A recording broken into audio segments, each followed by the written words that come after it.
Hello, hello, welcome. Good evening. Welcome to this screening event. Can you please type in the chat where you're joining from today and how many people are watching with you? Also, if you are able to acknowledge the native land which you occupy, we'd love to hear that as well. Wonderful. Love to hear your voices filling the room. Let's see what check-ins we've got. Great. We've got Doug from Chicago, Potawatomi Nation. If you can hear me or if you're just joining us, go ahead and check in. We'd love to see you all start filling this room. We're expecting a nice audience this evening, and we want to know where you're from. Where are you coming in from? How many are with you? And what native lands do you occupy? And you can, if you don't know the native lands, you can go here.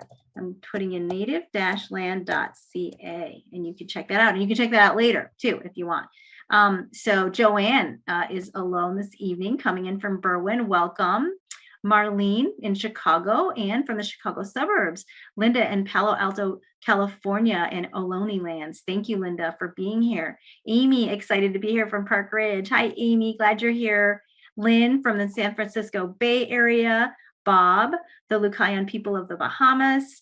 Terry in Warrenville, Illinois. Just Terry and their cat. So please keep checking in. Love hearing your voices. Fill this room and very excited to be in conversation with all of you tonight. I'll just move us along. I'm Anna Garcia Doyle, the Executive Director of One Earth Collective, which produces the One Earth Film Festival. Welcome to the screening event. We hope it'll provide us all with rich opportunities for learning, a brave and safe space for important conversations, and a way to move from inspiration to action. We could not do this work without the support of our sponsors and partners. So thank you to our Earth Week title sponsor, the Chicago Community Trust. Also, another quick note, if your circumstances allow, please donate to support One Earth's nonprofit year-round screening events, youth programs, and more at oneearthfilmfest.org. Welcome to One Earth's Earth Week Mini Film Festival.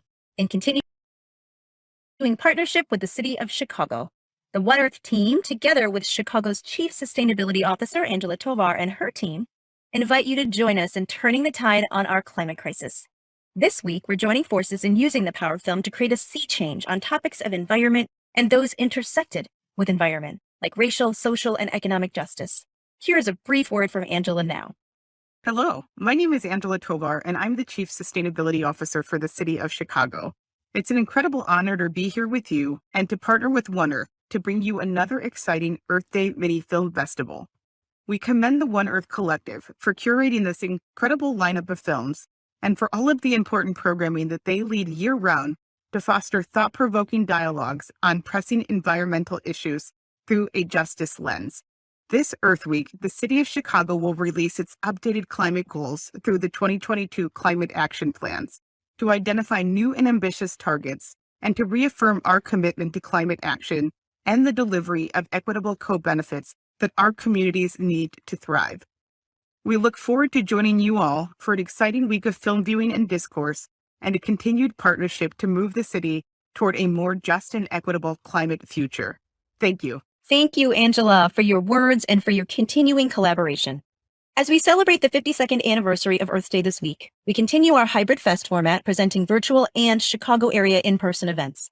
And we remain committed to our unique community-based model of raising awareness, engaging in dialogue, and being inspired to act on behalf of our One Earth. A powerful image and call to collective action in light of this year's festival theme, Turn the Tide, are the words of Japanese writer Ryunosuke Satoru.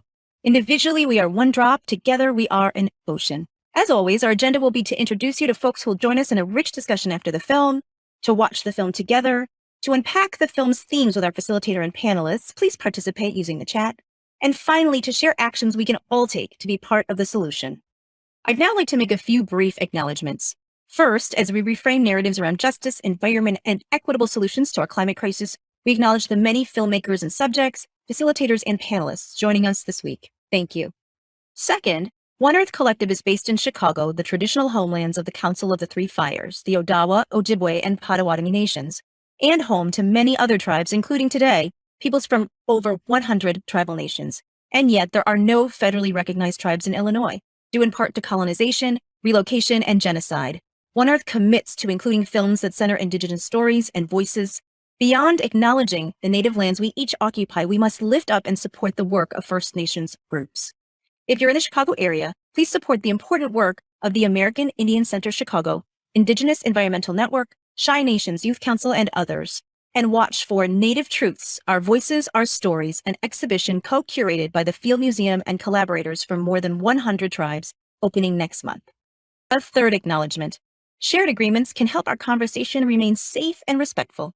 When participating today, please put aside your preconceptions, acknowledge your privilege, internalize what you've learned, approach the conversation with respect, engage your active listening, and use I statements and get comfortable with your own story. A quick note before we meet our facilitator and program participants, please amplify today's voices on social media. The hashtags for the festival are hashtag OEFF 2022 and hashtag Turn the Tide. And now I'd like to turn it over to our facilitator to introduce themselves, the panelists, and our film.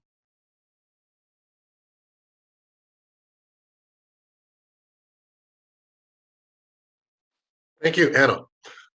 Greetings, welcome, good evening, good afternoon, or good morning as the case may be.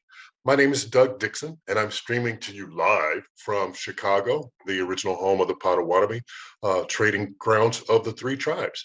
And I am pleased as punch to welcome you this evening and facilitate what I hope to be a lively discussion around issues that concern us all. I could bore you with my CV, but I won't. What I'm here for is I am a firm believer in the power of community. I believe community is a force multiplier, and I've been a frequent collaborator with the One Earth Collective and the City of Chicago Sustainability Office to add my one drop to help us turn the tide against environmental and social degradation. So wherever there's work to be done, I will show up to do that. So that's why I'm here tonight. One of the things that I enjoy working with the One Earth Collective and the One Earth Film Festival is the model around our film festival. We're doing the Earth Week Film Festival in collaboration with the City of Chicago, but the One Earth model is not just showing films for entertainment's sake. You know, frequently we'll watch films and leave the theater or punch our remotes without having reflected on how we feel, what we've seen, or the impact of what we've seen on our lives. The One Earth Film Festival provides a model where we can watch the movie and certainly be informed and engaged. But after the movie, we hope to engage thoughtful and involved panelists in a lively discussion to hopefully provoke new ideas and lead us to action to help Mother Earth. So without further ado, let me introduce our panelists for the evening. Eeny, meeny, miny, mo. I guess I will pick Lally. Citlally Fabela from Openlands. Greeting, Lally. Hi there, everyone. I'm Lally. I'm the Forestry Program Coordinator with Openlands. Excellent. Welcome, Lally.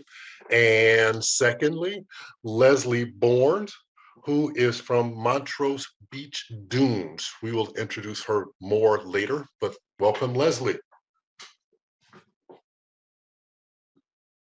Nope, you're on mute, Leslie.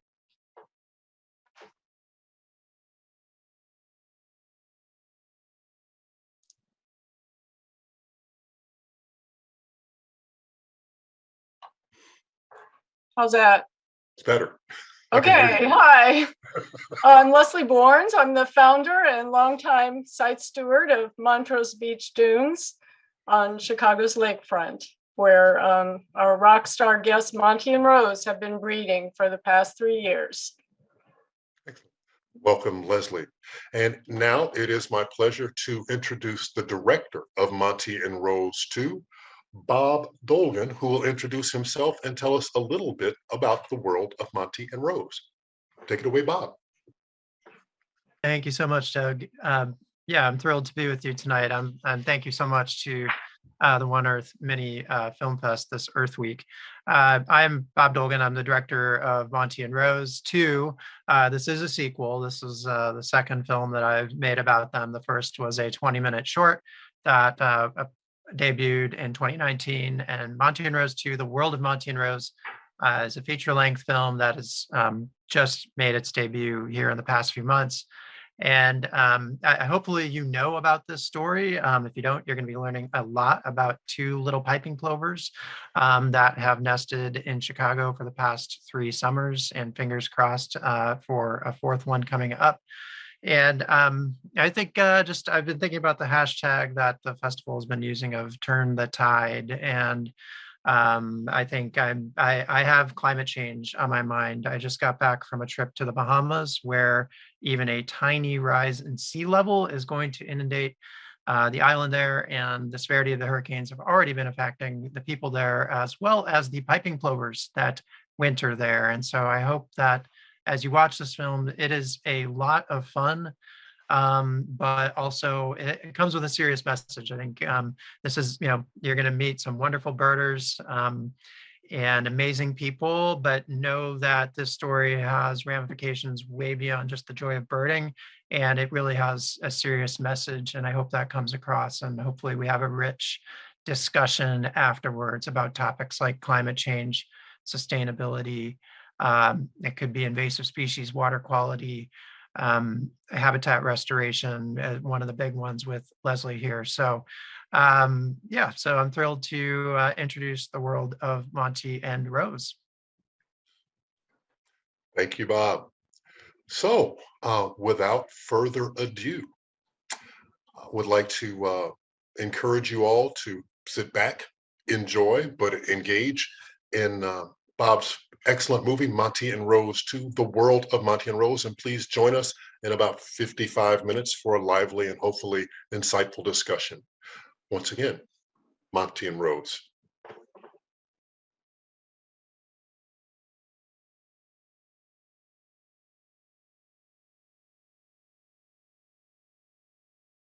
What are some of the scenes, people, and lines that you remember from the film? Please type that in the chat box.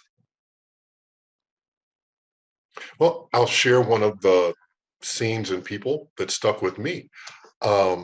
The story of, I believe it was Yogi to Monty to Nish's family, it just tore me apart. That we got to watch a story of a species on the brink of extinction and saw 4 generations of life, and it just tore me up. So that was for me. Amy, tears from feeling how Monty and Rose made excitement and brought hope. Tony bringing his army to protect them. I like that. We needed the plovers more than they needed us. The policeman saying no fireworks. That's ironic. Tiny baby plovers, such cute little puffballs. I didn't even see the babies. Oh, those are puffballs. Those are plovers? What other scenes, people, or lines that you remember? Rose's reaction to the first nest off Waukegan being taken. Yeah. The night predators. It was kind of scary. Well, I'm sure we're still reflecting on it. It's a powerful movie. And for me, there are more things that I saw that I thought about after reflecting on it. But for now, let's bring some of our panelists into the discussion. Ooh, great comment here. The sanctuary was increased by 3.1 acres. This is good news. You guys are paying attention. Let me introduce our panelists one at a time and give you some detailed background on who they are and why they're here. You've met them earlier before the screening, but I'll reintroduce them now one at a time, starting with the director, Bob Dolgan. Bob is the director of Monty and Rose 2, The World of Monty and Rose. Bob is a birder, consultant, and filmmaker from Chicago. His full-time job is helping nonprofit organizations with their communications and marketing. When he isn't birding or working with nonprofits, he's spending time with his wife and 2 daughters on the northwest side of the city. Welcome, Bob. Thanks for joining us. Here. To next introduce detailed Leslie Bournes. Leslie, another star of the movie, is the Montrose Beach Dunes founder, conservationist, and champion. She's also well-deserved recipient of the Chicago Wilderness Force of Nature Award.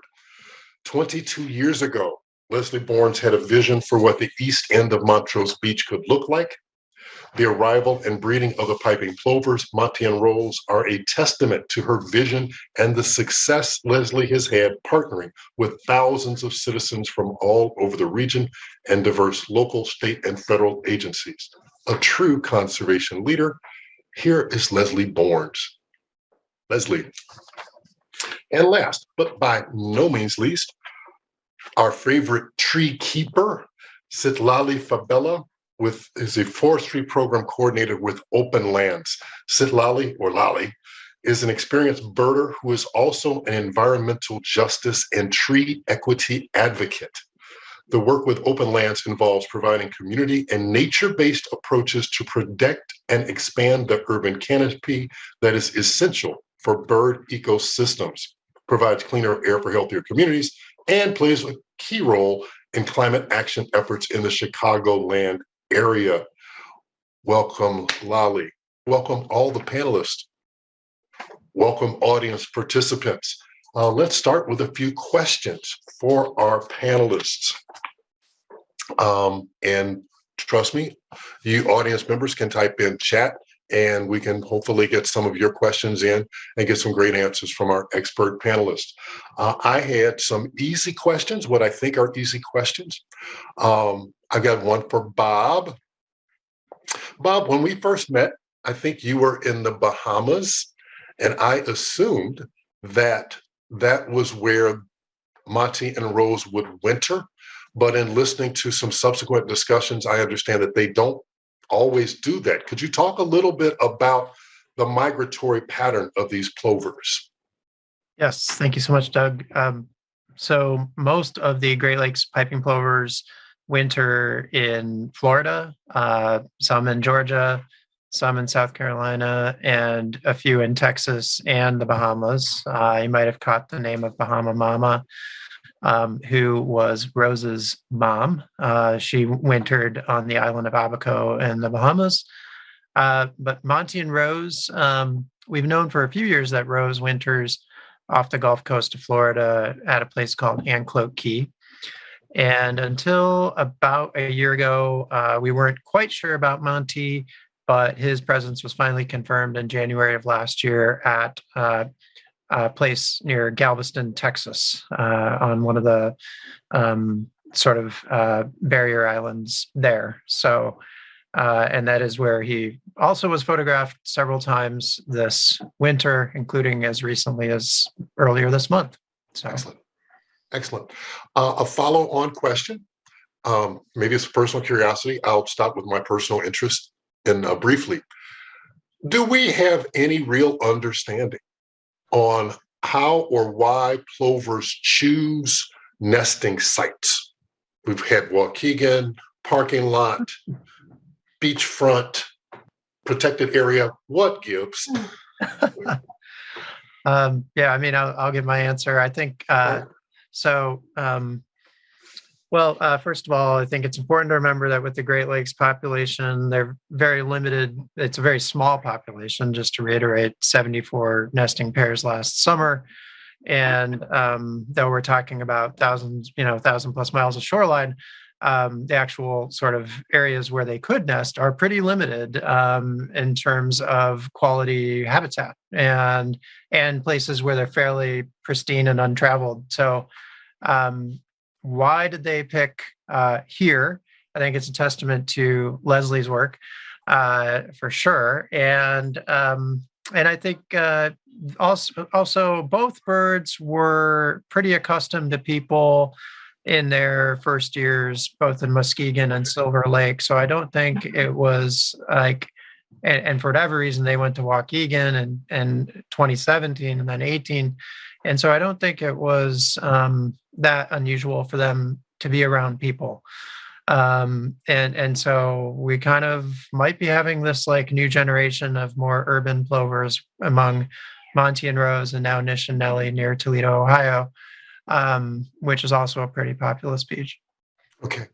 So they're getting more comfortable with human interface is a Yeah. possible explanation. I think so. I'd like to think so anyway. Okay, all right. And maybe we can get more comfortable with sharing Exactly. our habitat with them. Exactly. Yeah. I really hate softball questions, but I'm going to give one to Leslie because that's what the audience is doing. I have a question from Laura, a statement and a question. This is primarily for Leslie. So proud of the volunteer stewards, monitors, public-private collaborations. Love the restoration success story. Can you talk more about that? Oh my goodness. Well, the dunes would not exist without the volunteer stewardship effort because really it's the volunteers and I that have been managing this site for the past 21 years. We do all of the vegetation work, removing invasive species, monitoring rare plants, discovering new species. And of course, we've collaborated closely with the district, submitting regular reports and things like that. But really the site has been almost entirely managed by the volunteers. And when I first started out, there were very few people, but as I said in the movie, that just sort of slowly grew. And I have about 1,000 people on my volunteer list at this point. So we can pretty much tackle anything that comes up. Now, when these piping plovers arrived 3 years ago, that really changed the way we manage the dunes. So for example, the site is closed to the public much of the time that they are breeding, so we can't hold down that. But it's been, a challenge that we've risen to, and we've had fantastic cooperation with the Illinois Department of Natural Resources and the Fish and Wildlife Service and all the agencies that are participating. So when I watched this movie, I just realized how far we've come, and we have this additional 3.1 acres of habitat, which is just fantastic. And I feel like, we're kind of a well-oiled machine. I'm just super excited about the birds hopefully returning this year and, what things are going to be like. Well, you've gotten us excited too, because there are a couple of follow-on questions on this topic. I will share one of them with Citlally because I think it's a shared question. This is from Rhonda, and the question is, do you have training related to your conservation? How did you start in this field? It sounds like somebody's interested. Tree Keeper Lally, tell us, how did you get started? What's your special training? Definitely. Well, I studied wildlife biology at Eastern Illinois University. And that's, I actually, my ornithology professor, he was my conservation biology professor at first. He was like, you could be the first to sign up for the ornithology class. So, that sparked my interest for sure. Me being somebody who, grew up going to the Cook County Forest Preserve as a kid, that's definitely what brought me into nature since early on in my early childhood.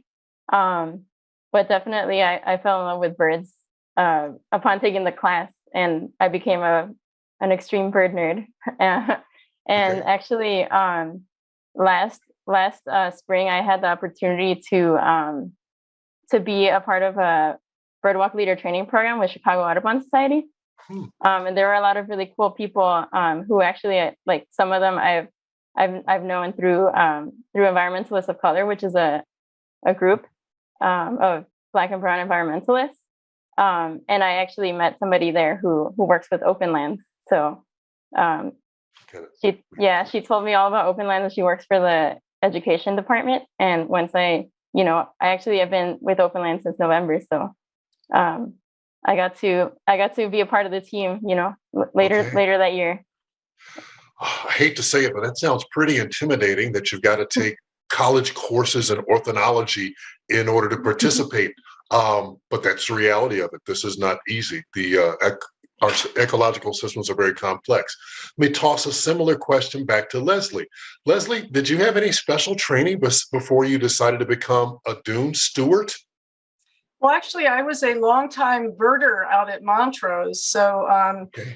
that was kind of my background. Although I knew a fair amount about wild plants, but in the early 90s, when the lake levels became quite low, there started to appear on this wide Montrose beach just these funny little plants popping up in different places. And I got kind of fascinated with those and started to identify them.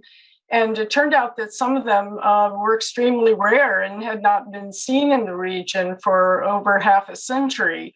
So that's what got me thinking about what might happen to this beach if we just allowed it to return to its natural state as much as possible. As everyone knows, they do a lot of mowing out there on the beach to remove garbage, and they have these trucks that go up and down and rake the sand. And so when all of that mechanized equipment stopped, all of these plants started to take hold. So as that started to happen, I started to get much more involved with plants and botany and studied and learned a great deal about that. So it was just kind of an organic process. But I do want to say that you do not have to really have a lot of formal education to do this work. I mean, I have mentored volunteers who are now changing careers and going into conservation because they are so inspired from going out to stewardship work days and really learning on the ground. That's really the best way to learn this stuff, is to learn what the invasive plants are, what we need to remove, what we're trying to protect, and things like that. So, people shouldn't be intimidated by thinking they have to go to school to do this. Thank you. That's the message I was hoping to hear, because I don't think I can get as smart as Citlally very fast, but I can sit at the feet of a master and learn new skills. And I might be able to get that from you, Leslie. There's a question from Maureen and Ted that I'm going to mention now, but I think we can park the answer. The question was, are there volunteer opportunities open for helping protect the plovers this nesting season? I think we've got an action item for that at the end of our presentation. Let me see, what else do we have? Other great questions. This is no fun. I don't get to ask mine. From Susan, this probably sounds like a Bob question. Are the plovers tracked across the country and world by GPS or strictly by visual recognition of the bands? Good question. Yeah, it's just visual recognition of the bands. So they're the old-fashioned plastic bands. Most of the Great Lakes population is banded when they hatch, thanks to the mighty efforts of the Great Lakes Recovery Project. And so it really relies on observations, both on the breeding grounds and on the wintering grounds. So it relies. This is the power. I saw another comment about community science here, and like that. This is the power of community science. This is why just observing birds is a powerful action, and recording them unto itself. The power of community. Because you said that, and then it reminded me, oh, we've seen Nish in Ohio. That wasn't a computer. That was a birder recognized the bird. And this is just wonderful, the power of community. I just want to echo that, the importance of that, because what these sightings do is they help us understand how these birds are using these habitats. For example, piping plovers were seen recently at Rainbow Beach in South Chicago, which is another site that we are hoping that perhaps piping plovers might breed at some point. There are places up and down the lakefront that we are trying to restore. I mean, none of them are quite as big or complex as Montrose Beach dunes, but they all have some potential. So these sightings are extremely important and really help us understand better these restorations. You must have cheated, Leslie, because you've piqued my questions. I have two questions from the audience. One is from Nick. That's, can you tell us anything about the new piping plover spotted at Rainbow Beach? And from Grainrise, whoever that is, what about the reports of a new plover in the area? Let me add on to that. So you've mentioned Yeah, as far sighting as at Rainbow Beach. Tell us there more. was a sighting. It wasn't Monty or Rose, but as far as I know, that bird is no longer there. So it seems to have been a stopover. So perhaps it was continuing on its way north to breed farther north. However, sometimes these birds show up again. We don't know. It might have just kind of gone somewhere else and may return. So it's very important to keep checking these sites because for example, before Monty and Rose nested at Montrose, they kept going back and forth to Waukegan. It was crazy. Okay. We thought, oh gosh, they're going to nest in Waukegan, but the next day they'd be at Montrose. So, that's not a very long flight for these birds. So that's why these sightings are just so very important. Okay.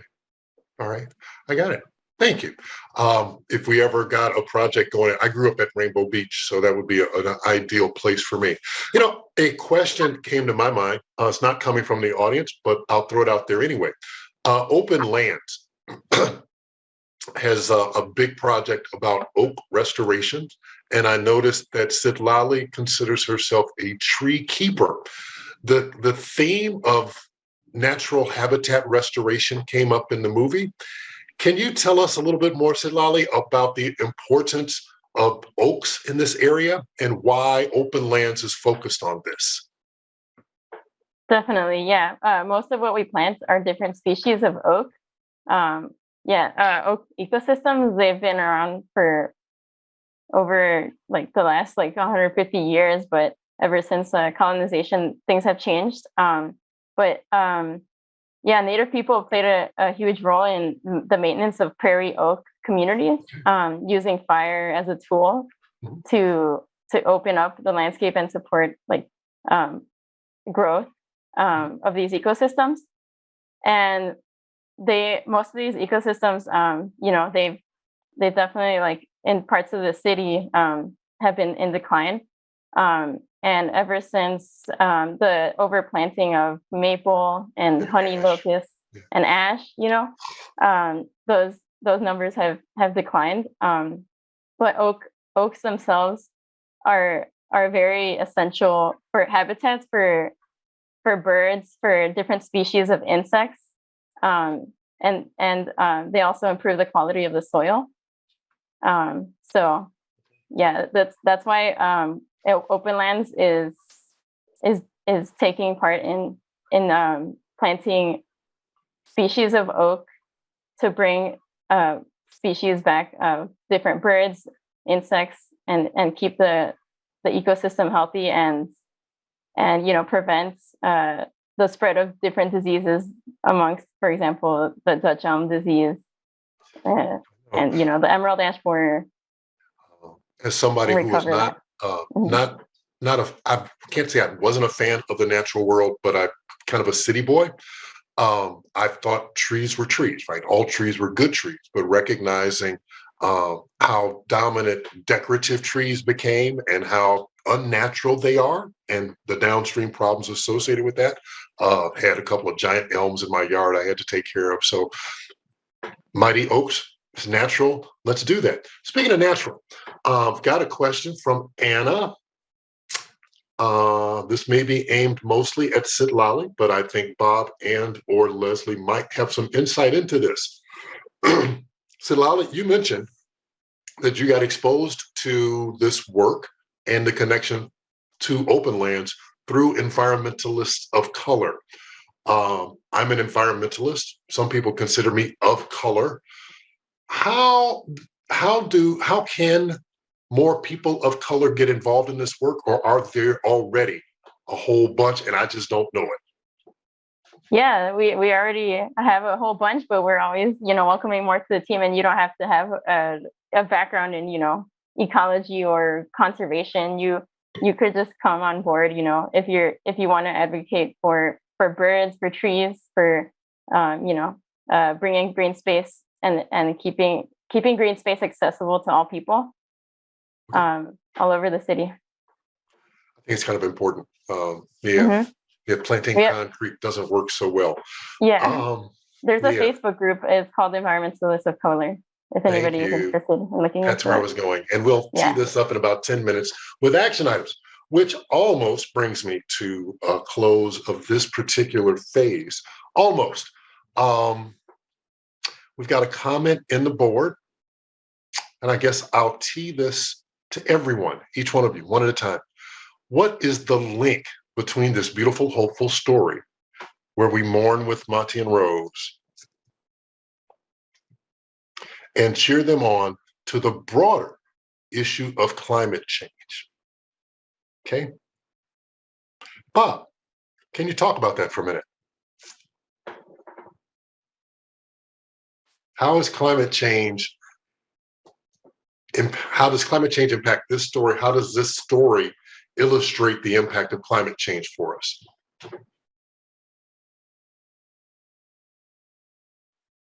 You want to just try that one, Bob? Okay, yeah, I'm curious to hear the other answers. I think just I picked on you first. That's fine. Well, I'll give sort of. I have a lot of thoughts on this.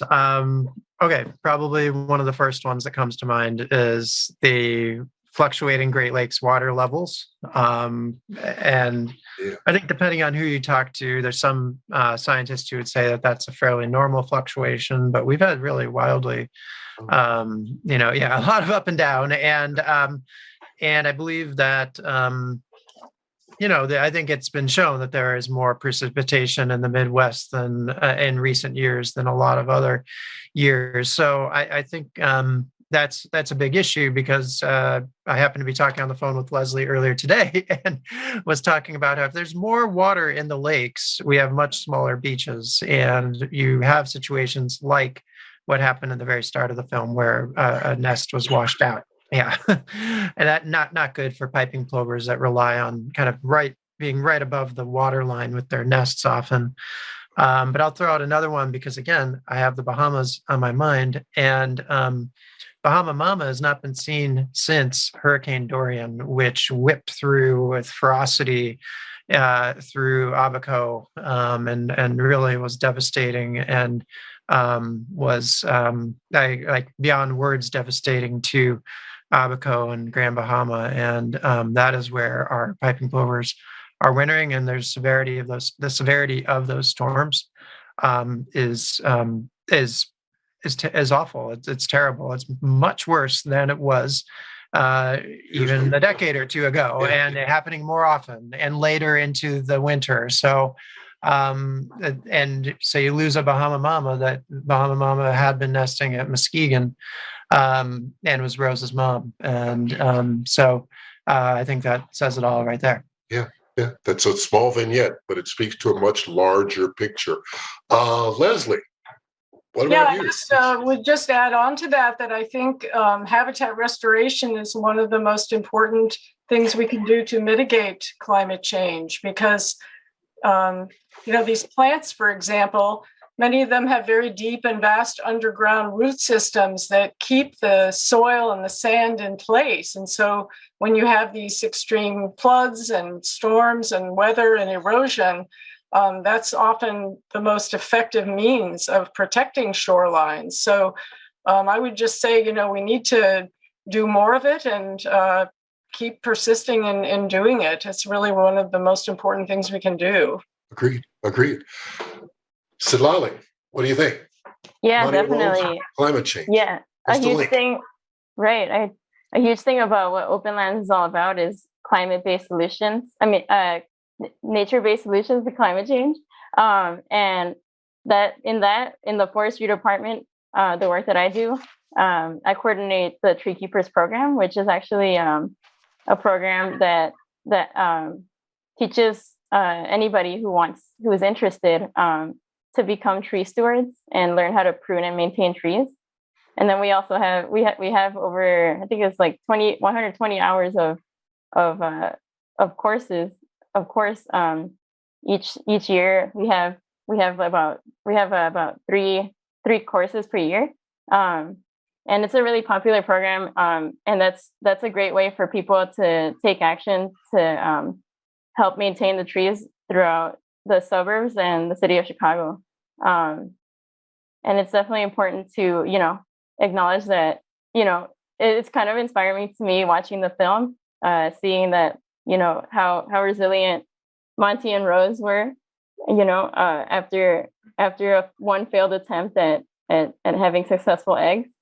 You know, it's very inspiring, and I think we could definitely keep bringing that same energy to tree equity and urban forestry in the city of Chicago too. Okay. I have a perspective I'll share. I think I've shared some of this before. Grew up in the city, Southsider, hung out on Rainbow Beach. My experience of the Montrose Beach dunes is probably limited to going down the Lakeshore Path. So just a very urban person. But as I've conducted this walk of environmental consciousness, I've just become more aware of the whole world around me and why issues that I didn't think were important are important, and why what I do impacts other things. I'd like to close this round with a question to each of you.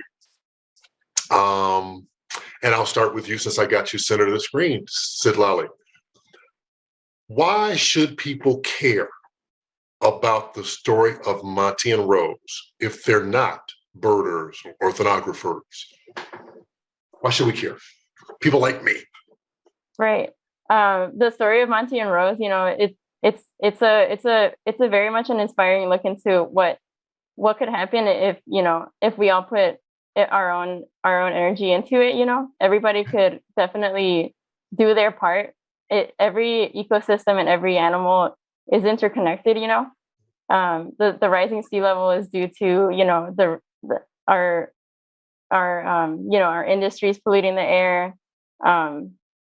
People being careless about waste and things like that. So definitely, it's important to keep these ecosystems because they're all connected and they all affect each other.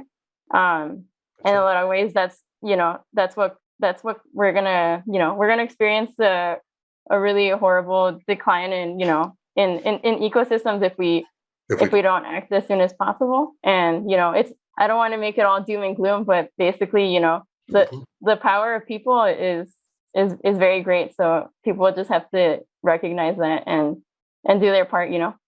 Okay, thank you. Leslie, I'll try it with you. She's gonna hate me for this question. Why should we care? Monty and Rose, touching story. I'm a brick guy. Why should I care? Gosh, it's hard to condense this into just a short answer, but I'll just try to kind of add on to what Citlally said. These birds are among the most critically endangered birds in North America, and they're really part of our natural heritage. And so are these 4-dune ecosystems like Montrose Beach dunes. There's such a tiny amount of this type of habitat left. And it enriches our lives. I mean, we need to know about our natural heritage and the biodiversity that exists. As she said, we are a part of that. And I just think it's very important for people to be aware of it. And when you start to learn about it, I mean, you grow as a person and your life becomes that much richer. So, I just think it's a very important and growthful thing for people. Okay, I agree with you. Don't have anything to argue with there. Bob, I'll let you power close on this. You directed the movie. You directed the first one. The story obviously grabbed you. Why should we care? Well, I mean, I definitely believe in the inherent value of every species on this earth, and I suppose if somebody doesn't believe in that, then it might be hard to convince them. But I think that let's just even look at it from an economic standpoint. That if you had the beaches more natural, with piping plovers nesting on them, and you didn't have to build huge break walls, but you had, sedges and grasses serving as erosion control in a time of rising lake levels, that would be a good thing, and lower cost to maintain, and a healthier, better, cleaner air and cleaner water, without a lot of, technology interventions of some kind. And I think returning a lot of the beaches to a more natural state, less pollution in the form of the huge beach groomers and all the vehicles that the park district uses to comb those beaches. I just think overall it'd be a a much healthier environment and lower carbon footprint. And I don't know. I'd like to. I also think they're just awesome birds, and I hope we could convert a few people along the way to that as well. They're awesome birds. Every Yeah. species is important. Every Yeah. natural habitat is important. And your movie, hopefully, has helped illustrate, at least for me, and hopefully others. Maybe we need to be a little bit more considerate of others downstream before we just only worry about my beach, my tree, my concrete, because it impacts us all. We're all connected, as Lally said. I had one last question before I move us to action. I'm anxious to move us to action. We're kind of an action-oriented group here. But on the subject of action, one of my audience members, to show you how cool she is, and this is squarely for Miss Leslie, I think. Can you talk a little about beach etiquette with people and birds in general, like not walking through a group of sleeping birds on the beach? Can you help us here? Oh my goodness. Well, I can tell you what I'd like to see, but of course, out at Montrose Beach, when there's tens of thousands of people in the summer, it's very hard to regulate. So, as a birder and a conservationist, it's pretty obvious that when you see a group of birds, you take care when not approaching too closely, and especially if they're feeding or resting, you don't want to flush them. But there are some regulations at the beach, such as dogs. Dogs are not supposed to be on Montrose Beach anywhere but in the dog beach at the far west end. So although we often do still have problems with people with off-leash dogs and things like that, but in general, I would say just to be watchful and to try not to disturb, or interrupt the bird activity. It takes some experience, I think, to really notice the birds, and especially these piping plovers. They are the color of sand. I mean, they are so well camouflaged on the beach, and often even us monitors, we have difficulty finding them. So it takes a little bit of experience, to really learn how to stay out of their way. Okay. Number one, be watchful. And although you didn't use this word, what sprang up in my heart was be considerate. Yeah. Right. Birds are not people, but birds are living things, and we should be considerate. Well, you can just think about yourself. If you were in the middle of eating your lunch, would you want somebody, knocking you off your plate and, making you walk away or something? Just think about what they're trying to do and how important it is, because every time these birds are flushed, they have to expend energy, to fly away. And often, especially with our migrating birds, the reason they're there is they're trying to refuel and rest so that they can continue their long migrations. And with Monty and Rose, they're breeding birds. They need to get sufficient nutrition and rest in order to have, healthy offspring. So, consideration, I think, is a very good word for it. Thank you. Thank you. Thank you for bringing that message, amplifying the message. Thank you for bringing that message, Bob.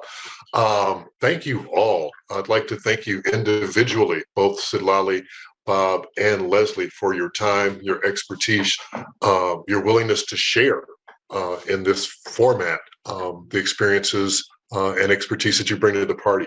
It has been very enlightening to me. I hope the members of the audience and screening members felt it was as impactful as I did. I want to move us to action, but before I do the big action spiel, I'll give each one of you a shot to shout out, lift up. What is an action that you'd like to think of, that you'd like to share with the group, either an individual, corporate, or institutional, that you'd like to plant in our heads, that we can take triggered by the themes of this movie, starting with, well, I got Leslie on the screen. Leslie, give me an action. Gosh, just one. Let's see. I think that people keeping an eye on kind of what's going on, the movie referenced some of our challenges with the Mamby concert and other things that happen, in these busy areas. And I think that being good advocates and protectors of these areas is extremely important. And often people, they want to go out and just see the birds or something, and they don't really realize all the work and advocacy that goes into creating these places. And it's not something that you just do once. You got to continually be vigilant and keep your eye on that ball, So I would encourage people, if they want to consider action, to be more involved with the advocacy and protection of these areas. Thank you. Thank you. Very powerful. I'll amplify something. It's not just showing up once to look at the bird like I did. It's about getting engaged and being engaged consistently. Mm-hmm. Great idea. Yeah. Tree keeper Citlally. One strong action. Individual, corporate, institutional, whatever. What can we do? Yeah, definitely. I totally agree with the advocacy part. Definitely on board with that. But also another thing that people could do is come to a tree planting event, plant a tree, help us expand the tree canopy, especially on the southwest side here in the city. It's something you could do locally. We have a list of events. It'll be in the link take action section. We have an entire list during planting season. It's planting season right now, April and May. People could definitely come out and say hi and learn how to plant a tree. Yeah. Cool. And these aren't any trees. These are very substantial, about 10 feet tall trees that, we as Openlands, we make sure that those trees are resilient in the places that we plant, and that they're going to survive. So, excellent. And I would love for people to come out and plant some trees here, especially on the southwest side where we have a high burden of pollution and a lower tree canopy, and people could definitely benefit. People benefit too of their quality of life here. Get involved. Got it. Get with Openlands, plant a tree. I love it. Okay, Bob, power closed. What's an action item? I think one place to start would be to visit the ChicagoPipingPlovers.org website and check out what opportunities there are to be a volunteer monitor. And also they have beach cleanups as well. Definitely, I've also endorsed Leslie's work, absolutely, and Citlally's and supporting those efforts. And I think, looking at organizations that focus on monitoring birds, particularly rare birds. Two of those that I wanted to mention are Audubon Great Lakes and the American Bird Conservancy. Thank you, Bob. Thank you. Yeah, do some research and figure out where to plug yourself in. These are all great ideas on the subject of action. Once again, panelists, thank you much. Let's take a look at some of the action items that we've already gathered and compiled in this presentation. Could you go to the action slide, I think? Right? Is that where we are? Yep, the time is now. The time is now. This is no rehearsal. It's now. Share how you're inspired to take action.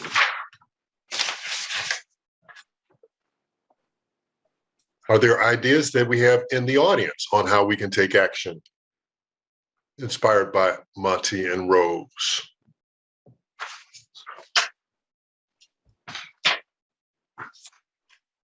Okay, I'll give you some ideas. We got the take action slide out there. Let me see, what are some cool ones? Connect with nature. Get out and work with Openlands to go plant some trees, communicate and learn, engage with some of the websites to find out what's going on, use your voice to become an advocate. And my favorite is living lightly on the earth. That's probably the biggest one. Use less, waste less, destroy fewer things, use fewer resources, lower your personal carbon footprint. That's probably the best thing to do, is save resources for our future generations. I apologize to the audience. I did not watch our time particularly well. I think we're a couple of minutes over, but that's okay. This is very important work that we have done. Great discussions that we've had with the panelists. Once again, I'd like to thank you all for showing up. The slide set from this presentation, we will send via email after the screening event in the next couple of days. So all of the action items and links to our panelists and their organizations will be available for you to follow up. So in closing, I guess this is in closing, are you ready to turn the tide? Are you willing to contribute your drop to the ocean of reducing environmental degradation? If you've been inspired to do anything different or new, please type that in the chat log, and I can shout some out as we're closing. But that's it for us. A couple of closing notes. MontyandRose.net is available for purchase and subsequent viewing. Montrose Beach Dunes is open, sort of, and available for volunteer activities. Please engage. Don't just come and see Monty and Rose. And Openlands.org has got loads of opportunities to engage with our tree planting process. And I think Environmentalists of Color has their Facebook group. So to learn more about our panelists, please stay in touch with their work. Look at the links on the site. Look at your follow-up in your email. You'll get an email from us. Please fill out our survey to let us know how we've done. Join us again for another event. Oh, almost forgot that one. Earth Day is not yet here. Earth Day is Friday, so please continue to connect with us in the city of Chicago, do Earth Day events. I think there are some cleanup events scheduled for the weekend also. So thanks to each and every one of you for sharing your evening with us. That is it. Thank you all. Be blessed, and we'll see you next time.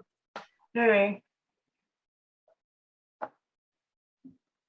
Bye-bye. Thank you. Thank you so much.